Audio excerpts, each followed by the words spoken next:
আমরা কিন্তু সবাই কবরের যাত্রী। যেই কোনো মুহূর্তে আমাদের পরিসমাপ্তি যাত্রার ঘটতে পারে। যদি নিজেকে যাত্রী বলে স্বীকার করি, তাহলে আমার যাত্রার প্রস্তুতি কতটুকু? দুই শ্রেণীর কোনো প্রস্তুতির দরকার হয় না। একটা হইল এই ছোট ছোট বাচ্চাদের কোনো প্রস্তুতির দরকার হয় না। যদি বাচ্চা অবস্থায় সে দুনিয়ার থেকে চলে গেল, তাহলে তার কোনো প্রস্তুতির প্রয়োজন হবে না। কেননা কলম তার থেকে উঠানো, রুফিয়াল কালাম সবই হাত্তা ইয়াবলুগ। বাচ্চা যতক্ষণ পর্যন্ত প্রাপ্ত বয়স্ক না হয়, কলম তার বিরুদ্ধে যায় না, ফেরেশতা তার বিরুদ্ধে কিচ্ছু লেখেন না। দ্বিতীয় সম্প্রদায় হলো পাগল। কলম পাগলের বিরুদ্ধে কিচ্ছু লেখে না। এই দুই দল ব্যতীত আমাদের ভাবতে হবে যে আমি যে যাত্রী, প্রস্তুতি আমার কতটুকু। আর প্রস্তুতির জন্যই আমার জীবনটা। কোরআন আমাদেরকে বুঝায়, আল্লাহ আমাদেরকে বুঝান, বাধ্য করেন না। আল্লাহ যদি বাধ্য করতেন, তাহলে যেই আল্লাহ পানির জমিনটাকে পানির উপরে বিছাইতে পারেন, নাইলে আমরা খোদাই করলে পানি আসে কোত্থেকে? পাইপ গাললে পানি উঠে কি করে? বোঝা গেল জমিনটা পানির উপরে বিছানো। কিসের উপরে? যে পানির উপরে বিছাইতে পারে। আকাশটাকে খুঁটি ছাড়া দাঁড় করাইতে পারে। কোথাও খুঁটি নাই, কোথাও। দুনিয়া খুব তালাশ করছে, খুঁটি পায় না, আর কিয়ামত পর্যন্ত পাবে না। কুরআন বলে তারাউনাহু বিগাইরি আমাদ, কোথাও খুঁটি নেই। যে আল্লাহ খুঁটি ছাড়া আকাশটা দাঁড় করাইতে পারে, পানির উপরে জমিনটা বিছাইতে পারে, ওই আল্লাহ আমাদেরকে কানে ধরে নাচাইতেও পারে। কি কানে ধরা? মাঝে মাঝে নাচাই, কিন্তু সামান্য একটু দাঁতে ব্যথা হইতে দেরি, পুরা ঘর মাথায় উঠাইতে দেরি করে না, ঠিক না? কোথায় ব্যথা হয়েছে? কয়টা? আরো 31টায় হয় নাই মাত্র। যদি 31টা সহ 32টায় হইতো, ভাবো না যুবক, ভাবো না তুমি কিরকম নাস্তা। পাবনা দেখেই তো সারাদিন বেয়ারিং এর মতো নাচতে থাকো। ভাবলে তুমি তোমার যৌবনের মূল্য বস্তা, যে যৌবনের মূল্য কত। যুবক তো যৌবনের মূল্য জানে না, ও জানে জার্সি খালি। বোঝো জার্সি, বোঝো? এটাও তো বোঝে না মনে হয়। কি কি জার্সি?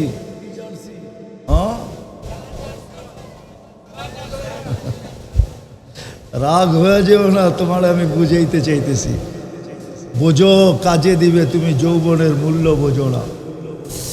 তুমি যদি যৌবনের মূল্য বুঝতা, তাহলে ডেলি তুমি আকাশ হেলাইতে পারতা। আকাশ কি? আরে আকাশ না, আরশ হেলাইতে পারতা। আরশ। তুমি যদি যৌবনের মূল্য বুঝতা, তো ডেলি আল্লাহ তোমাকে সম্বোধন করতো, লাউলা শাবাবা খুশা। ও যুবক, তুই যদি না থাকতি, লাজালতু সামা হাদিদা, আকাশ বহুত আগে লোহার হয়ে যেত। আল আরদা সফসফা, জমিন বহুত আগে তামার। ওমা আনজালতু মিনাস সামাই কাতরা, কেউ বৃষ্টির একটা ফোঁটা কোনোদিন চোখে দেখতো না। ওমা আম্বাত্তু মিনাল আরদি হাব্বা, জমিন থেকে একটা শস্য উৎপন্ন হতো না।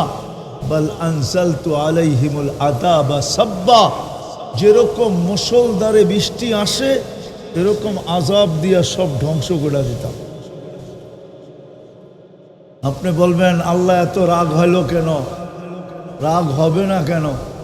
24 ঘন্টা বুক করেন কাঠটা, হ্যাঁ, কারটা অস্তিত্ব কে দিল? অক্সিজেন কে দেয়? কার অক্সিজেন? হ্যাঁ, কতটুক নেই ডেলি? হ্যাঁ, আরে না হিসাব আছে, 24 ঘন্টায় নেই 550 লিটার। কত? 500। আচ্ছা, 1 টাকা লিটার হইলে ডেলি কত বিল দিতে হইতো? মাসে কত? হ্যাঁ, 16,500 টাকা। 16,000 মতো কি আবার? হ্যাঁ, কি না না, 16,000 হবে না, 500 তো 100, 1 টাকা করে লিটার ডেলি, ঠিক না? ডেলি কত? 550। না, আমারটাই ঠিক আছে, 15,500 টাকা মাসে দিতে হইতো, ঠিক না? এই যুবকরা যদি জিজ্ঞাই কয় টাকা বেতন পায়, বলো যুবক কয় টাকা বেতন পাও? কত কামাও মাসে? ডেলি মাসে? আচ্ছা, 35 কামাও, ঠিক না? 16,500 যদি তোমারই বিল দিতা, তো বোর্ডটা কোত্থেকে দিতা? বাচ্চারটা কোত্থেকে দিতা? মা বাবারটা কোত্থেকে দিতা? তোমার বিলেই তো চলে যেত গা 16,000, শুধু অক্সিজেনের বিল, ঠিক না? আরো দু একটা দেখামো। জিব্বা ডেলি আমাদেরকে 7 চেক করে দেয়, ঠিক না? আচ্ছা, ডেলি কয়বার দেয়? হ্যাঁ, যতবার চমচম করি ততবারই চেক করে, ঠিক না? চমচম বুঝেন? আবার চমচম রসের গোল্লা বুঝেন না। ঢাকার কাছে থাকেন, তারপরে ঢাকায় বাসা বোঝেন না। চমচম বোঝেন কি? ডেলি যতবার খাই অতবারই 7 চেক করে দেয়, ঠিক না? আচ্ছা, 7 চেক করার জন্য যদি প্রত্যেকবারে 1 টাকা নিত,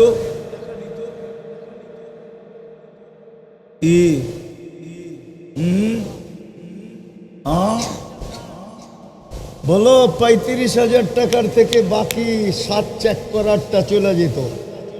পেটের ভাত, শরীরের কাপড়, লঙ্গি, সঙ্গী, জার্সি, সারসি, ফ্লাক। হায় হায় যুবক, এই জন্যই তো আল্লাহ বলছে ওয়াইন তাউদ্দু নি'মা, আমার একটা নেয়ামতের হিসাব যদি তোর থেকে নিতে যাই, তাইলে 50,000 বৎসরও তুই মিলায়া দিতে পারবি না। যদি এই মজমাকে আমি জিজ্ঞাসা করি যে যতটুক বয়স হয়েছে, যেদিন থেকে বুঝ হয়েছে, ওই দিন থেকে কত জিনিসের স্বাদ নিছো, মিলায়া দাও, পারবেন? পারবেন না? আচ্ছা, 50,000 বছর সুযোগ দিলাম, পারবেন? এর চেয়ে বেশি দিলেও পারবেন না। যেটা বুঝাইতে চাইতেছিলাম, চিন্তা করা উচিত, আমি কিন্তু যাত্রী। পরিসমাপ্তি যেই কোনো মুহূর্তে ঘটতে পারে, কিন্তু আমার প্রস্তুতি কতটুকু? প্রস্তুতি নেওয়ার প্রয়োজন বুঝাইতেছিলাম যে প্রস্তুতি নেওয়ার আমি তো সৃষ্টির মধ্যে একমাত্র ভোক্তা। ভোক্তা বোঝেন? হ্যাঁ, ভোক্তা বোঝেন? তো বোঝেন না, নাহলে ভোক্তা না বুঝলে তো ভোক্তা অধিদপ্তরও বুঝবেন না আপনি। বাংলাদেশে একটা অধিদপ্তর আছে, ভোক্তা একমাত্র সমস্ত নেয়ামত ভোগ করি আমরা। এইবার বুঝছেন তো? কোন সৃষ্টি নেয়ামত ভোগ করে না। ফেরেশতার সংখ্যা আল্লাহ ব্যতীত কেউ জানে না। ওয়ালা ইয়ালামু জুনুদা রাব্বি ইল্লা হু। কিন্তু ফেরেশতা কিচ্ছু ভোগ করে না, কোন সৃষ্টি কিচ্ছু ভোগ করে না। কোন সৃষ্টি কিছু ভোগ করে না, একমাত্র ভোগ করে কে? মানুষ মানুষ ভোগ করে। আপনি বলবেন জিন ভোগ করে না? না, মানুষ যা ভোগ করে জিন তাও ভোগ করে না। আপনি জানেন না জিন কি ভোগ করে? ওলামারা জানে জিন কি ভোগ করে, জিন্নাত কি ভোগ করে, এটা ওলামা জানে। সালাম। এখন সময় নাই আমার আপনাদেরকে খোলার, তো আমি যেটা বুঝাইতেছিলাম, আপনাদেরকে বুঝাইতেছিলাম যে আমরা কিন্তু যাত্রী, কবরের যাত্রী। যেই কোনো মুহূর্তে পরিসমাপ্তি ঘটতে পারে। পরিসমাপ্তির জন্য রোগও প্রয়োজন নাই, ব্যাধিও প্রয়োজন নাই, বয়সও প্রয়োজন নাই, সকাল সন্ধ্যারও প্রয়োজন নাই, কোনো পজিশন আর অবস্থার প্রয়োজন নাই। যেই কোনো মুহূর্তে আমাদের পরিসমাপ্তি করতে পারে। বিদায় যখন স্বীকার উক্তি দিলাম যে আমি যাত্রী বলে যখন স্বীকার করলাম, তো আমার মাথায় রাখতে হবে আমার প্রস্তুতি কতটুকু। আর প্রস্তুতি এই জন্য প্রয়োজন, আমি একমাত্র ভোক্তা। আল্লাহ সমস্ত নেয়ামত আমরা একমাত্র ভোগ করি। কোরআনও বলে হুয়াল্লাযী খালাকাকুম মা ফিল আরদি জামিয়া। আল্লাহ বলে মানুষ জমিনের ভিতরে যা দেখোস আর উপরে যা দেখোস, যা তোমাদের ব্রেনে আছে, বিদ্যায় আছে আর যা নাই, সব তোমাদের জন্য তৈরি। মানুষ একমাত্র ভোগ করে, কোনো সৃষ্টি ভোগ করে না। আর ভোগ করি উইদাউট পে, এক পয়সা দিতে হয় না। একটু আগেই আমি দেখাইলাম, যদি অক্সিজেনের বিল পার লিটার 1 টাকা নিতেন, তো মাসে 16,500 টাকা বিল দিতে হতো। ওর কাছে তো 30,000 টাকা কামাই আছে, কিন্তু এই যুবকের কাছে 30,000 আছে কিনা আমি জানি না। সবার কাছে তো 30,000 কামাই নাই। কেউ তো এখানে আছে 10-12 হাজার টাকা কাজ করে নাই। এখানে ফ্যাক্টরিতে বেতন কত? 10-12-15 হাজার, 16,500 টাকা তো মাসে বিল দিতে হতো শুধু 1 টাকা লিটার অক্সিজেনের। আপনাদের প্রধান অতিথি বলুক, দুনিয়ার কোন দেশ অক্সিজেন 1 টাকা লিটার বিক্রি করে? এরকম কোনো দুনিয়াতে দেশ নাই যেই দেশে অক্সিজেন 1 টাকা লিটার বিক্রি করে। 1 টাকা। ওর দেশের কারেন্সিতে 1 টাকা বিক্রি করে অক্সিজেন, এরকম দুনিয়ার কোনো দেশ নাই। অক্সিজেনের লিটার কত যে জিজ্ঞেস করে দেখেন। আমি তো 1 টাকা বললাম। শুধু একটা তো না, অক্সিজেনও তো না। এই জন্যই তো জমিন প্রতিদিন আল্লাহকে বলে ইয়াকুল রিজকা কাওয়া আসিক। আল্লাহ রিজিক তোমার খায় আর সারাদিন তোমার নাফরমানি করে। সবচেয়ে বড় নাফরমানি তো আমি দেখলাম এশার নামাজে। অথচ আল্লাহর রসুল বলছেন, আমার উম্মত যদি জানতো এশার নামাজে কি রাখা আছে, লা আতাউহু হাবওয়ান, বুখারী শরীফে আছে। যদিও জানতো এশার নামাজে আল্লাহ কি রাখছেন পুরস্কার, তো হামাগুড়ি দিয়ে আসতো। হামাগুড়ি বোঝেন? হ্যাঁ, হেসরানো বোঝেন? হেসরাইতে আসতো, অথবা হাঁটুর উপরে হাঁটতে হাঁটতে আসতো। যদি জানতো এশার নামাজে কি পুরস্কার, যদি জানতো ফজর নামাজে কি মিলে। হ্যাঁ, আজকে আমাদের কাছে সব আছে, সবার ঘরে ফার্নিচার দিয়া ভরা, প্রসাধনী দিয়া ভরা, আসবাব দিয়া ভরা। এই গ্রামের কোনো বাড়ি নেই যে বাড়িতে ওয়াইফাই না আছে। আছে না নাই? ওয়াইফাই না আছে তো পাসওয়ার্ড আছে, ঠিক না? পাসওয়ার্ড না আছে তো হটস্পট আছে, ঠিক না? আছে তো। হটস্পট চিনেন না? হায় হায়, কিন্তু সুখ কারো বাড়িতে নাই। রব্বে কাবার কসম,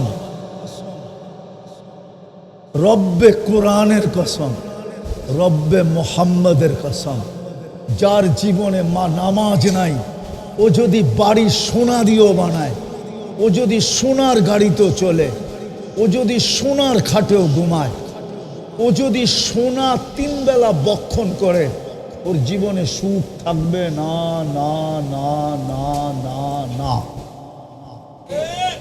ওর জীবনে সুখ নাই। চ্যালেঞ্জ আমার সাথে, যত বড় অর্থ সম্পদশালী হোক, ও বলতে পারবে না আমি 100% সুখী। ও সুখী শব্দটাই বলতে পারবে না, সুখী না, ও সুখী না। হ্যাঁ, হাদিসে আছে, তোকে সবচেয়ে বেশি অতিষ্ঠ করব তোর ঘরে। বাহিরে সুখী হলেও ঘরে সবচেয়ে বেশি অসুখী হবে। হায় হায়, সন্তান বাপের সাথে চাকরের মতো ব্যবহার করবে। আজকে এই যুবকরা মা বাবার সাথে চাকরের মতো ব্যবহার করে, চাকরের সাথে ব্যবহার করে, চাকরের সাথেও সমীহা করে, কিন্তু মা বাবার সাথে সমীহা করে না। জিজ্ঞেস করেন ওদেরকে, ওরা রাগ হয়ে যাবে বললে। ওরা বন্ধুকে এতটুকু ভালোবাসে, মা বাবাকে আর 100 ভাগের 1 ভাগও ভালোবাসে না। ওরা বন্ধুর জন্য জান দিতে পারে, মা বাবার জন্য দিতে পারে না। ব্রাজিল আর আর্জেন্টিনার জন্য জান দিতে পারে, কিন্তু বাপের জন্য দিতে পারে না। বাপেকে দেখলে এত বড় বড় চোখ করে, একটার উপরে 2টা হুকুম দিলেই খেপা ওঠে, ঠিক না? যদি একটার উপরে 2টা আনতে বলে খেপা ওঠে। আমি কি চাকর নাকি? বাপের সাথে গর্জন করে কথা বলে কেন? হায় হায়, কেন? বাপের সুখ ছিল সন্তান দিয়া। হায়, এটার নামই সুখ বলে। শাফি রহমতুল্লাহ আলাই সারাদিন পরিশ্রম করে রাত্রে ফিরতেন। উনি কোনো ফ্যাক্টরিতে পরিশ্রম করতেন না, বাজারে আর দোকানে করতেন না।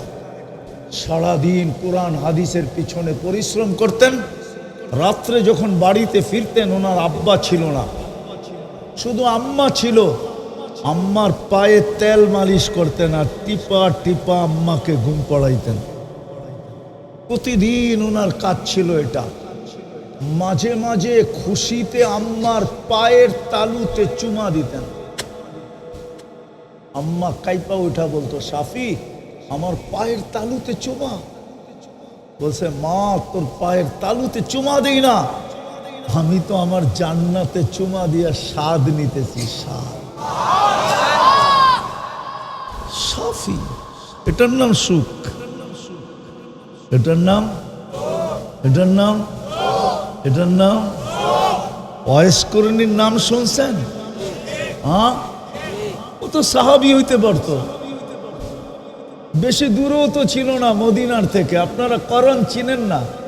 আমি চিনি, ইয়ামানের একটা এলাকার নাম, যেটা মদিনা মুনাব্বরার থেকে বেশি দূরেও না। ইয়ামানের শেষ বর্ডারে, সৌদি আরবের একবারে লাগানো। 2-4-20 ঘন্টা চললেই মদিনা। ওই যুগের কথা বলতেছি, এই যুগের না। গোরা গাদায় 2 দিন চললেই কোথায়? মুহাম্মদুর রাসূলুল্লাহর দরবার। সাহাবী হওয়ার সৌভাগ্য কি কি কি? সাহাবী চিনেন? চিনেন? এটা তো চিনেন না। আল্লাহর রসুলের যারা ইমানের সাথে 1 সেকেন্ডের জন্য আল্লাহর রসুলকে দেখছে, সে হলো সাহাবী। যাদেরকে দুনিয়ায় কোরআনে 1500 মেডেল দিছেন। কত মেডেল বুঝেন তো? 1500 আয়াত যাদের শানে, যাদের ব্যাপারে আল্লাহ খোলা ঘোষণা দিছেন, কুল্লুন ওয়াদাল্লাহুল হুসনা, প্রত্যেকের সাথে আমার জান্নাতের অঙ্গীকার। এত বড় সুযোগ নিতে পারতেন 2 দিন চললেই, কিন্তু অবেশ যাবে তো যাবে কি করে, ঘরে তো মা একা। অবেশ যদি মাকে বলতো, মা 2 দিন আর 2 দিন 4 দিন তুই একটু অপেক্ষা কর, আমি যাই সাহাবীর সৌভাগ্য অর্জন করে নিয়ে আসি। অবেশ বলতেছে, সাহাবী ইসলাম তো গ্রহণ করলাম, সাহাবী হওয়ার সৌভাগ্য কোরবান করে দিলাম, কিন্তু মা তোকে কার কাছে রেখে যাব?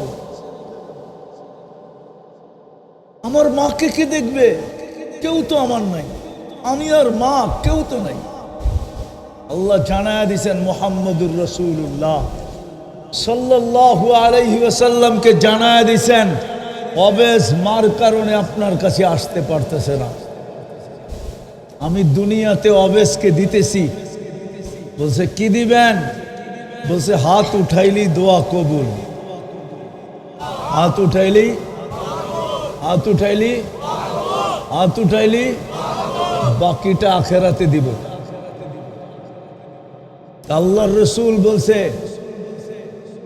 আমি অবেশকে পাবো না, ওমর আলী তোমরা পাবে অবেশকে। আমি এই কর্তা রেখা গেলাম, পাইলে অবেশকে দিয়া দিও, আর তোমরা যদি পাও তো নিজের জন্য দোয়া করায় নিও। অবেশ হাত উঠাইলি কবুল, আমার উম্মতের জন্য করতে বলো। ওমর রাদিয়াল্লাহু তাআলা আনহুর জামানায় হজের সময় ওমর রাদিয়াল্লাহু তাআলা আনহু প্রত্যেক হজে তালাশ করতেন অবেশ আসছে কিনা, কিন্তু কোনো এক হজে পান নাই, 2 হজে পান নাই। তো 3য় হজে উনি চিন্তা করছেন এইভাবে খুঁজলে পাওয়া যাবে না, তো উনি সমস্ত হাজিদেরকে জমা করছেন। জমা করে বলছে সবাই দাঁড়াও। সবাই দাঁড়াইছে, ওই যুগের সংখ্যাও কম হইতো, তো বলছে ইয়ামান আলারা দাঁড়ায় থাকো আর বাকি সবাই বসে পড়ো। তো ইয়ামান আলারা দাঁড়ানো ছিল, আবার বলছে ইয়ামান আলারা সবাই বসে পড়ো, শুধু করণ আলারা দাঁড়ায় থাকো। করণ একটা এলাকার নাম, তো করণ আলারা দাঁড়ায় ছিল। আবার বলছে করণ আলারা বসে পড়ো। অবেশের গোত্রের নাম ছিল মুরাদ, বলছে মুরাদ আলারা দাঁড়ায় থাকো। তো শুধু একজন দাঁড়ানো ছিল, কয়জন? তো জিজ্ঞাসা করতেছে তুই অবেশকে চিনস? চিনবো না কেন, ওটা তো আমার বাতিজাই। কি কি চিনবো না কেন, ওটা তো আমারই বাতিজা, কিন্তু আপনি জিজ্ঞাসা করেন কেন? কয় কোথায় আছে? ওই তো আরাফার ময়দানে আছে, উট চড়াইতেছে। এই পাগলের খবর নিতেছেন কেন? ওমর রাদিয়াল্লাহু তাআলা আনহু বলতেছে তুই পাগল। আলী রাদিয়াল্লাহু তাআলা আনহুকে নিয়ে ছুটছেন আরাফার ময়দানে, এখনো হজ শুরু হয় না, উট চড়াইতেছে। তো যা দেখে হ্যাঁ উট ছেড়া দিছে, বাবুল গাছের নিচে দাঁড়ায় দাঁড়ায় নামাজ পড়তেছে। তো দুইজনে যে পিছে বসছে, নামাজ যখন শেষ করছে তো ওমর রাদিয়াল্লাহু তাআলা জিজ্ঞাসা করছে মাসমুক, তোর নাম কি? আব্দুল্লাহ। কি কি তো উনি জিজ্ঞাসা করছে তোর মায় তোর নাম রাখছে কি, এটা বল। আব্দুল্লাহ মানে আল্লাহর বান্দা, তবই তো আমরা আল্লাহর বান্দা। তোর মায় তোর কি নাম রাখছে? অবেশ। কি ও না, এর মধ্যখানে আব্দুল্লাহ বলার পরে যখন জিজ্ঞাসা করছে তোর মায় তোর কি নাম রাখছে, আমাকে বিরক্ত করো কেন? তোমরা কে আমাকে বিরক্ত করার? আলী রাদিয়াল্লাহু তাআলা বুঝা ফেলছে উনি আমিরুল মুমিনিনকে চিনে নাই। আলী রাদিয়াল্লাহু তাআলা বলছে একে চিনো? কয় না। বলছে আমিরুল মুমিনিন ওমর রাদিয়াল্লাহু তাআলা আনহু। একটু লড়াচড়া বইছে, বলছে আমারে চিনো? কয় না। কয় আমি আলীউল মুর্তাদা। লড়াচড়া বলতেছে আমার মা আমার নাম অবেশ রাখছে। ওমর রাদিয়াল্লাহু তাআলা আনহু বলে হাত উঠা। বলছে আপনার জন্য দোয়া করব আমি। একজন তো আপনি আল্লাহর রসুলের শ্বশুর, আর আরেকজন হলো কলিজার টুকরা মেয়ের জামাই আলীউল মুর্তাদা, আপনার জন্য করব দোয়া। বলছে আল্লাহর রসুল বলছে হাত উঠা। আহে মার সেবা, কিন্তু আজকে আমাদের যুবকরা মাদের সাথে ব্যবহার করে চাকরের মতো। বন্ধুকে সেলুট দেয়, বাপকে গালি দেয়। হায় হায়, যুবক রাগ হয়ে যাবা বলবো। আবার গাড়ি গুড়ি আটকায় দিলে তো 999 ফোন দিতে হবে। আবার কালকে রাত্রে আমাকে দেশের বাইরেও যেতে হবে। আজকে আমি আসার ছিলাম না, কালকে রাত্রে আমার ফ্লাইট। আমি 30 দিনের জন্য দেশের বাইরে যাব। আমি আসছি শনিবারে উমরার থেকে। বলবো না, গাড়ি আটকায় দিলে। হ্যাঁ, মার সাথে চাকরের মতো ব্যবহার করে। আর আরেকজনের জন্য ফুল কেনার জন্য মার্কেটে করে। 14 তারিখে চুল কেনার জন্য পাগলের মতো করতে থাকে। আবার হোটেলে বয়েও খাওয়ায়, আবার পার্সেলও দেয়, আবার প্রত্যেক 14 তারিখে কপালে স্যাকের সিলো লাগায়। সব স্যাক খাওয়া। হ্যাঁ, কি স্যাক খাওয়া না? একটাই বলতে পারবে লেখা দিছে I.U। এটাও মনে হয় বোঝে না, ঠিক না? আরে আজ পর্যন্ত ফুল টুল নিয়ে লেখা দিছে I.U, একটা কেউ লেখা দেয় না। অথচ মার সাথে পাকরের মতো ব্যবহার করে। যুবক, তোমাদের পায়ে ধরি, করো না। বাবার সাথে চাকরের মতো ব্যবহার করে। তো যেটা বুঝাইতেছিলাম, আমরা কিন্তু যাত্রী। আমি শেষ জায়গায় চলে আসছি। আমি আসতেই ছিলাম না, কিন্তু ওয়াদায় আবদ্ধ ছিলাম, এই জন্য চলে আসছি। লম্বা করার সুযোগও আমার কাছে নাই। লম্বা কথা বুঝেও আসে না, মনেও থাকে না। আমরা কিন্তু যাত্রী, যেই কোনো মুহূর্তে পরিসমাপ্তি করতে পারে। রব্বে কাবার কসম, আজ পর্যন্ত কাউকে কল দিয়ে আসে না, এমনকি মিস কল দিয়েও আসবে না। কল তো দূরের কথা, মিস কল দিয়েও যাত্রার পরিসমাপ্তি করবে না। এইখানে ঢুকাইতে হবে আমার প্রস্তুতি কতটুকু। রব্বে কাবার কসম, আল্লাহ কিচ্ছু দেখবে না, শুধু প্রস্তুতি দেখবে।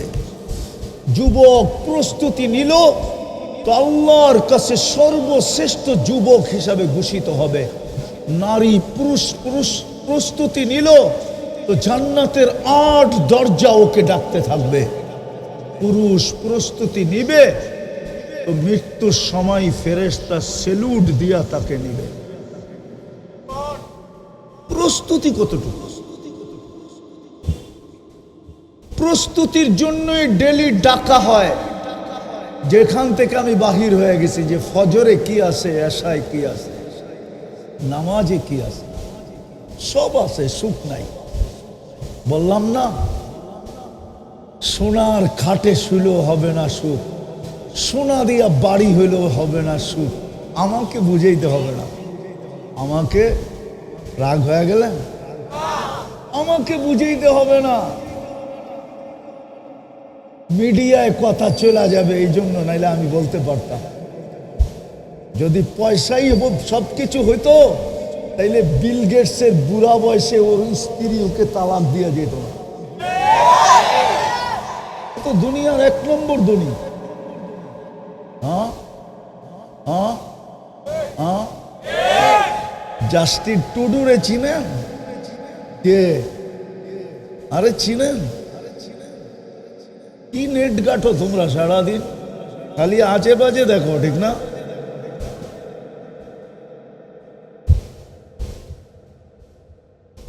জাস্টিন টুডুরে চিনো? ক্যানাডার প্রধানমন্ত্রী। যদি মন্ত্রিত্বই সব হইতো তাহলে ওর সাথে, ওর বউর সাথে বিচ্ছেদ ঘটতো না। বিচ্ছেদ কখন ঘটে? যখন দুইজনের সাথে সম্পর্ক না থাকে। এই জন্য প্রস্তুতি কতটুকু ভাবেন। কি প্রস্তুতি নিয়ে যাইতে চান না প্রস্তুতি ছাড়া যাইতে চান? হ্যাঁ হ্যাঁ, কে কে যাইতে চান? কে কে? পাক্কা নামান